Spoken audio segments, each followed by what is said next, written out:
Hello guys, welcome to my channel NAIJA and Entertainment. Here we have today from Diane.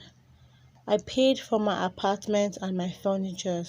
Someday I will buy my house.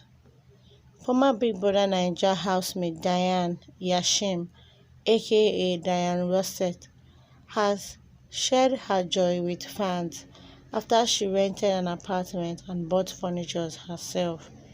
The reality star and actress, fondly called Queen of the North, stated that although it might not be a big deal to some people, it is a big deal to her and she's grateful to God about it.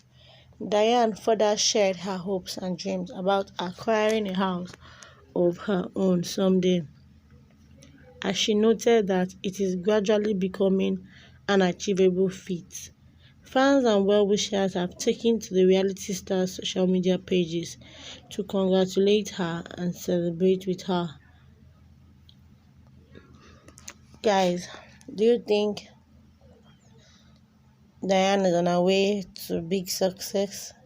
Let me know what you think in the comment section below.